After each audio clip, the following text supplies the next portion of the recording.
तुला राशि वालों, एक बहुत बड़ा तूफान आ रहा है जो पूरे जीवन की रूपरेखा को बदल कर रख देगा। तो ऐसे में अगर आपकी भी राशि तुला राशि है या फिर आपका लग्न तुला राशि का लग्न है तो आज का यह ज्योतिष का कार्यक्रम आपके लिए बड़ा ही विशेष रहेगा। आज बात करेंगे सेनापति मंगल के कर्क राशि में गोचर प्रभाव के बारे में। जी हाँ, सेनापति मंगल बीते 20 अक्टूबर 2024 की प्रातःकाल 7:28 पर अपनी वर्तमान शत्रु राशि बुध की साधारण मिथुन राशि को छोड़कर अपनी नीच राशि कर्क राशि में प्रवेश कर चुके हैं। मंगल को ज्योतिष शास्त्र में शक्ति, पराक्रम, उत्साह और शौर्य का कारक ग्रह कहा गया है। साथ ही साथ पैतृक संपत्ति, भूमि, भवन, मकान, वाहन, इन पर भी मंगल का ही अधिकार होता है। कर्क राशि मंगल की नीच राशि होती है, जबकि मकर राशि में मंगल उच्च के होते हैं, तो वहीं इनकी मेष और वृश्चिक राशि होती है। मंगल एक ऐसे ग्रह हैं जो आपके अंदर ऊर्जा का संचार करते हैं, चाहे फिर शारीरिक दृष्टिकोण से हो या फिर मानसिक दृष्टिकोण से। मंगल का ऊर्जावान बनाने में अहम रोल होता है। सिर्फ इतना ही नहीं, आपकी पर्सनैलिटी को भी विशेष रूप से प्रभावित करते हैं।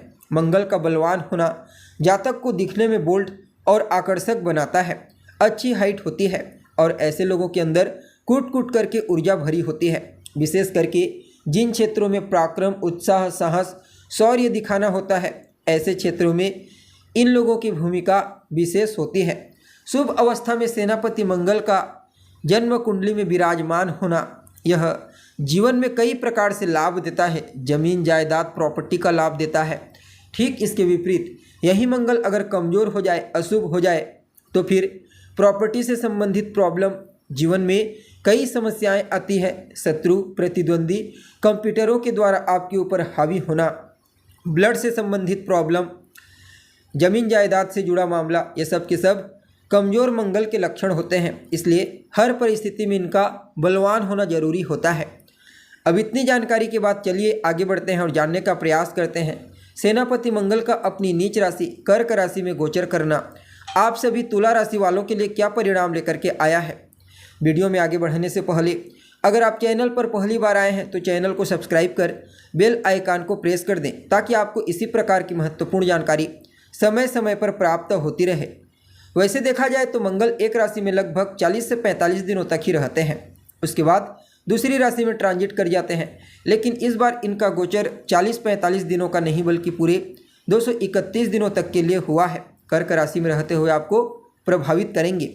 देखिए, किसी भी ग्रह का अपनी नीच राशि में गोचर करना अच्छा नहीं होता, लेकिन इस बार मंगल के लिए यह सिद्धांत पूरी तरह से लागू नहीं होगा, क्योंकि मंगल भले ही नीच राशि में गोचर कर रहे हैं, लेकिन देवगुरु बृहस्पति के साथ लाभ का कॉम्बिनेशन, शनि, सूर्य और चंद्रमा का शुभ प्रभाव इनके ऊपर मंगल के इस गोचर को कई मामलों में बड़ा ही अद्भुत और श्रेष्ठ बना रहा है। अब देखिए, आप सभी तुला राशि वालों के लिए सेनापति मंगल आपके दूसरे स्थान और आपके 7वें स्थान के मालिक बनते हैं, और इनका गोचर कहाँ पर हो रहा है तो आपके 10वें स्थान से। मंगल के पास 3 दृष्टियां हैं। अपनी चौथी दृष्टि से आपके फर्स्ट हाउस को, 7वीं दृष्टि से आपके चौथे घर को, जबकि 8वीं दृष्टि से आपके 5वें स्थान को दृष्टिगोचर करेंगे। इस प्रकार मंगल के इस गोचर काल के दरमियान आपका दूसरा स्थान, 7वां स्थान, 10वां, फर्स्ट, 5वां और 6ठा स्थान एक्टिव हो जाएगा। परिणाम स्वरूप मंगल इस गोचर काल के दरमियान सबसे पहले कर्म क्षेत्र में आपको श्रेष्ठ परिणाम प्रदान करेंगे, क्योंकि 10वें स्थान में मंगल दिग्बली होते हैं। फलतः कर्म स्थान में मंगल का प्रभाव कार्य क्षेत्र में आपको उत्तरोत्तर सफलता प्रदायक साबित होगा। जी हाँ, चाहे फिर आप किसी भी फील्ड में कार्य क्यों न करते हैं, जब जब चंद्रमा के द्वारा नीच भंग राजयोग का निर्माण किया जाएगा, मंगल के नीच राशि में होने के चलते तब तब आपको श्रेष्ठ उछाल देखने को मिलेगा।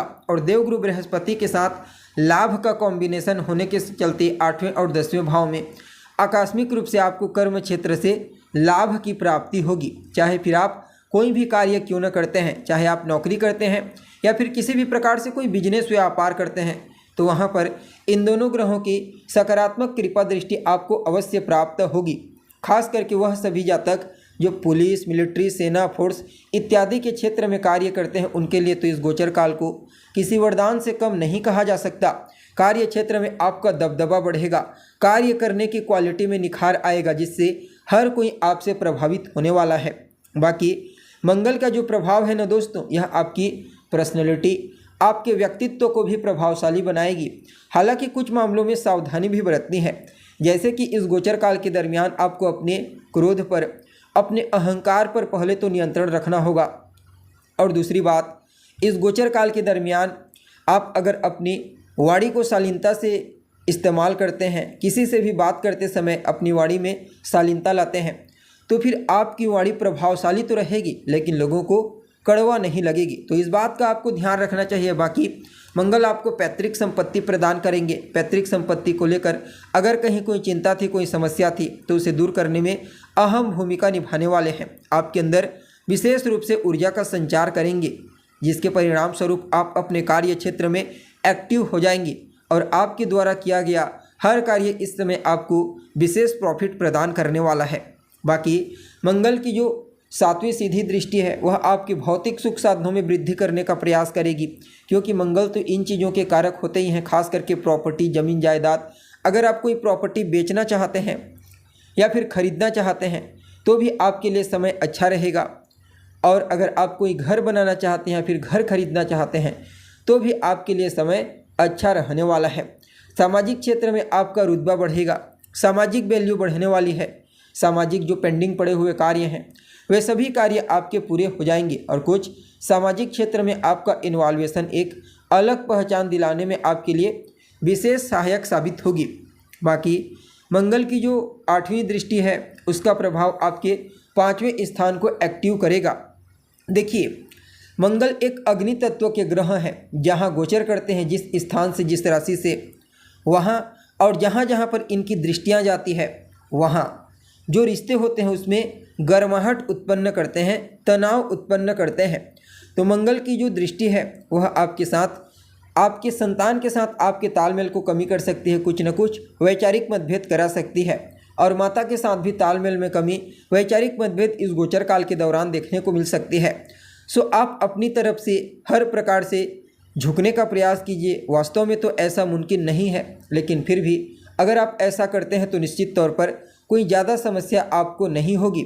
बाकी मंगल आपको व्यापार में आगे बढ़ाएंगे, चाहे आप किसी भी फील्ड का व्यापार क्यों न करते हैं, लेकिन खास करके वह लोग जहाँ पर एनर्जी का कार्य किया जाता है, आग से संबंधित काम या फिर कोई भी चीज़ जहाँ एनर्जी की ज़रूरत होती है, वैसे क्षेत्रों में काम करने वाले जातकों के लिए मंगल के इस गोचर काल को किसी वरदान से कम नहीं कहा जा सकता। इस गोचर काल के दरमियान सेनापति मंगल उन लोगों को उत्तरोत्तर सफलता प्रदान करने का प्रयास करेंगे। साथ ही साथ इस गोचर काल के दौरान सेनापति मंगल का जो प्रभाव है वह आपकी कुंडली में आपके 7वें स्थान के अलावा दूसरे स्थान पर भी है। फलतः यह समय आपकी बुद्धिमत्ता, आपकी वाणी और आपके एफर्ट, इन तीनों चीज़ों को मिला करके अवश्य ही आपको सफलता प्रदान करेगी। जी हाँ, कुल मिलाकर के देखा जाए तो समय आप सभी तुला राशि वालों के लिए काफ़ी हद तक बेहतर नज़र आ रहा है। इसके बावजूद इस समय को और अनुकूल बनाने के लिए, अपने लिए फेवरेबल बनाने के लिए आप हनुमान जी की शरण में चले जाइए। हनुमान जी की शरण में जाना, उनका दर्शन करना, उनसे आशीर्वाद लेना, खास करके मंगलवार के दिन हनुमान जी के मंदिर में जाइए, उनसे दर्शन लीजिए। साथ ही साथ हो सके तो वहीं पर बैठकर हनुमान चालीसा, सुंदरकांड का पाठ करें। आपके लिए यह गोचर सेनापति मंगल का और ज़्यादा अनुकूल हो जाएगा। तो दोस्तों, आशा है आपको कार्यक्रम अच्छा लगा हो। अगर पसंद आए तो अवश्य साझा करें। अभी के लिए बस इतना ही। पुनः मुलाकात करेंगे एक नए और ताज़ा कार्यक्रम में। तब तक के लिए आप हमें इजाज़त दीजिए। नमस्कार।